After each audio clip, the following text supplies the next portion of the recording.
Hello everyone, welcome to our channel. So ఈ వీడియోలో English section SBI PO and IBPS PO preliminary exam level questions explain చేస్తానండి. కొంచెం level of difficulty increase చేసి next వీడియోస్లలో explain చేస్తాను. So ఇక్కడ basic questions explain చేస్తాను, error correction. So ఒకసారి డైరెక్ట్గా కనుక క్వశ్చన్లోకి వెళ్తే, సో ఇక్కడ ఒకసారి చూడండి. సో ఇందులో read each sentence to find out whether there is any grammatical or idiomatical error in it. Okay, so ఇక్కడ ఏంటండి, మనకి ఏదైనా ఒక ఎర్రర్ ఉంటుంది, ఎర్రర్ కరెక్షన్ క్వశ్చన్స్ ఇవి, అది మనం ఫైండ్ అవుట్ చేయాలి. ఓకే, సో ఒకసారి ఇక ఫస్ట్ క్వశ్చన్ చూడండి. ఇక్కడ the manager as well as the team members are excited. Okay, so ఇక్కడ మనకి manager as well as team members are excited అని ఉంది. ఓకే, సో ఇక్కడ ఇది ఏంటంటే సబ్జెక్ట్ టు వర్బ్ అగ్రిమెంట్ నుంచి వచ్చిన క్వశ్చన్ అండి. ఓకే, సో ఇక్కడ ఫర్ ఎగ్జాంపుల్ చూడండి, ద మేనేజర్ అండ్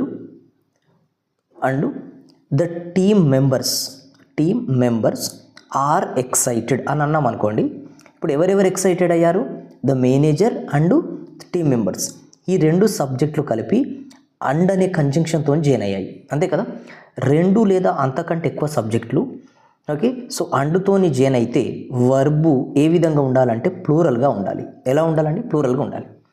అదే రెండు లేదా అంతకంటే ఎక్కువ సబ్జెక్టులు యాజ్ వెల్ యాజ్తో కనుక జాయిన్ అయ్యాయి అనుకోండి,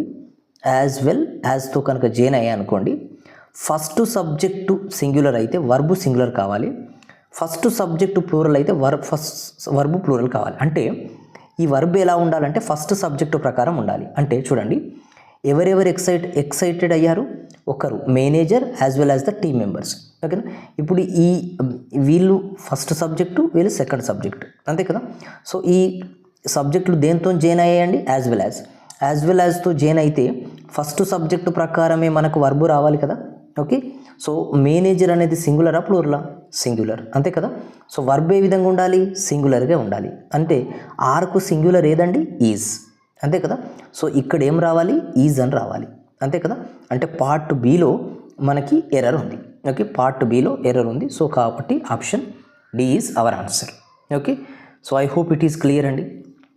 నెక్స్ట్ క్వశ్చన్ కనుక చూస్తే, diabetes affect many people around the world. ఇప్పుడు ఇది ఎందులో ఉందండి? సింపుల్ ప్రజెంట్ టెన్స్లో ఉంది, అంతే కదా. ఇది ఎందులో ఉందండి? సింపుల్ ప్రజెంట్ టెన్స్లో ఉంది. సింపుల్ ప్రజెంట్ టెన్స్ యొక్క స్ట్రక్చర్ చూస్తే సబ్జెక్టు V1 లేదా V5, ఓకేనా, పాజిటివ్ సెంటెన్స్, ఆ తర్వాత ఆబ్జెక్ట్ రావాలి, అంతే కదా. సో ఇప్పుడు సబ్జెక్ట్ కనుక థర్డ్ పర్సన్ సింగ్యులర్ అయితే V5 వాడతాం. అంటే V5 అంటే V1 ప్లస్ ఎస్ లేదా ES. Okay, verb base form S లేదా ఈఎస్ వాడతాం. ఓకేనా, అంటే ఇప్పుడు చూడండి, ఫర్ ఎగ్జాంపుల్ ఇట్ అఫెక్ట్స్ అన్నాం అనుకోండి, ఇట్ అఫెక్ట్స్, ఓకేనా. సో ఇట్ అఫెక్ట్ అంటే V1, అఫెక్ట్స్ అంటే ఏంటిది? V5. ఇప్పుడు V5 ఎందుకు వచ్చింది? థర్డ్ పర్సన్ సింగులర్ కాబట్టి, ఓకేనా. సో ఇక్కడ డయాబెటిస్ అని ఉంది.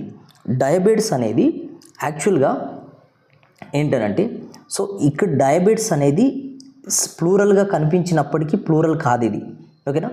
సో ఇప్పుడు కొన్ని నౌన్లు ప్లూరల్ లాగా కనిపిస్తాయి, ఓకేనా, ప్లూరల్ లాగా కనిపిస్తాయి కానీ అవి ప్లూరల్ కావు. అందులో ఇదొకటి, ఓకేనా. ఇది సింగులర్ సబ్జెక్టే. సో ఇప్పుడు ఈ వర్బ్ ఎలా ఉండాలండి? V5లో ఉండాలి, అంతే కదా. ఎలా ఉండాలి? అఫెక్ట్స్ అంటే V5. ఏ విధంగా ఉంది? అఫెక్ట్ అని ఉంది. అంటే పార్ట్ ఏలో మనకు మిస్టేక్ ఉంది. సో ఇలాంటి క్వశ్చన్స్ రావడానికి ఛాన్సెస్ ఉంటాయండి. కొంచెం నేను డైరెక్ట్ ఎక్స్ప్లెయిన్ చేస్తున్నాను ఇక్కడ. సో అప్కమింగ్ వీడియోస్లో క్లియర్గా కొంచెం లెవెల్ ఆఫ్ డిఫికల్టీ ఇంక్రీజ్ చేసి ఆ రూల్స్ కూడా ఎక్స్ప్లెయిన్ చేస్తాను. ఓకే, సో ఇక్కడ మనకి ఇది ఏంటనంటే ఈజీ, అంత డిఫికల్ట్ ఏం కాదు, లెవెల్ తక్కువ ఉంది కాబట్టి డైరెక్ట్గా ఎక్స్ప్లెయిన్ చేస్తున్నాను. ఓకే, సో ఇక్కడ నెక్స్ట్ క్వశ్చన్ కనుక చూస్తే చూడండి, ఇది ఫ్రేజ్ రీప్లేస్మెంట్. అంటే ఈ అండర్లైన్ చేసిన పార్ట్ ఉంది కదా, ఇఫ్ ఐ విల్ స్టడీ అని, ఓకేనా, దాన్ని రీప్లేస్ చేయాలి. ఏది? ఈ ఇచ్చిన ఆప్షన్లతోటి, ఓకేనా. సో ఇప్పుడు ఇక్కడ ఏమని ఉందంటే ఇఫ్ ఐ విల్ స్టడీ, ఓకేనా, ఇఫ్ ఐ విల్ స్టడీ, ఓకేనా, ఐ విల్ స్టడీ అని ఉంది. ఇప్పుడు ఇది ఏంటండి? ఇఫ్ ఉంది కాబట్టి ఇదేంటి? Subordinate class. ఏంటండి? సబార్డినేట్ క్లాస్, ఓకేనా. సో ఇదేంటండి? మెయిన్ క్లాస్, అంతే కదా, మెయిన్ క్లాస్. ఇప్పుడు మనకి ఇఫ్ క్లాజులో కనుక అంటే అదే సబార్డినేట్ క్లాజు, ఇఫ్ క్లాజు, ఇంకొకటి ఏంటండి మెయిన్ క్లాజ్. ఓకేనా, మెయిన్ క్లాజ్, అదే రిజల్ట్ క్లాజ్ అని అంటాం.